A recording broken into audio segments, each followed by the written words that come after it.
नमस्कार, मी अनिल उपाध्ये. शिवसिद्ध बातमीपत्रात आपलं स्वागत आहे. पाहूया आजची बातमी. पती व दिराच्या त्रासाला कंटाळून करवीर तालुक्यातील चिंचवाड इथल्या 37 वर्षीय पूनम चंद्रकांत पाटील या विवाहितेने घरी तुळीस दोरीने गळफास घेऊन आत्महत्या केली. ही घटना सोमवारी सकाळी 8च्या सुमारास उघडकीस आली. तिला आत्महत्या करण्यास प्रवृत्त केल्याबद्दल पती चंद्रकांत राजगोंडा पाटील वय वर्षे 53 आणि दीर शशिकांत राजगोंडा पाटील वय वर्षे 54 दोघेही राहणार कळेगल्ली चिंचवाड यांच्यावर गांधीनगर पोलीस ठाण्यात गुन्हा दाखल झाला. याबाबतची फिर्याद मृत महिलेच्या मुलगी मेघा चंद्रकांत पाटील हिने गांधीनगर पोलिसात दिली असून या दोघांना अटक करण्यात आली आहे.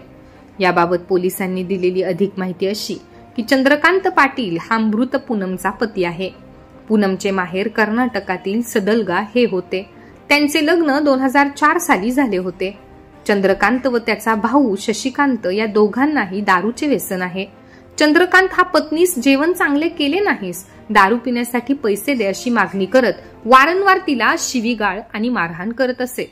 दीर शशिकांत हाही घरगुती कारणावरून भाऊजाईला विनाकारण शिवीगाळ करत मानसिक त्रास देत होता.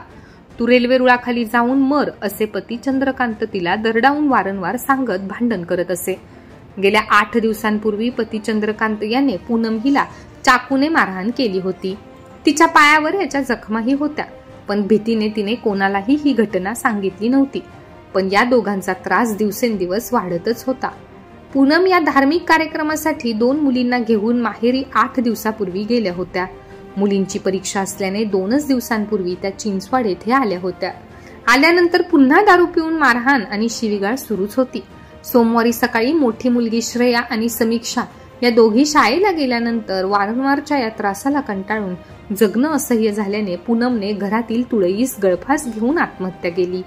या घटनेची माहिती माहेरच्या नातेवाईकांना समजताच नातेवाईकांनी तात्काळ धाव घेतली. आत्महत्येचे कारण समजल्यानंतर नातेवाईकांनी गांधीनगर पोलीस ठाण्यात धाव घेऊन मृत पूनमचा पती चंद्रकांत आणि त्याचा दीर शशिकांत यांच्यावर कारवाईसाठी ठाण मांडले. मृत महिलेची मोठी मुलगी श्रेया हिने दिलेल्या तक्रारीवरून आत्महत्येस प्रवृत्त केल्याबद्दल पती चंद्रकांत व दीर शशिकांत यांच्यावर गांधीनगर पोलीस ठाण्यात गुन्हा दाखल झाला असून दोघांना अटक करण्यात आली आहे. या दोघा संशयित आरोपींना नातेवाईकांनी चांगला चोप देण्याचा प्रयत्न केला होता, पण पोलिसांनी या अगोदरच त्यांना सुरक्षित ठिकाणी हलवले होते. याबाबतचा तपास पोलीस उपनिरीक्षक विनय झिंजुरे करीत आहेत. या घटनेने चिंचवाडसह परिसरात संताप व्यक्त होत असून संशयितांच्यावर कडक कारवाई करावी अशी मागणी होत आहे.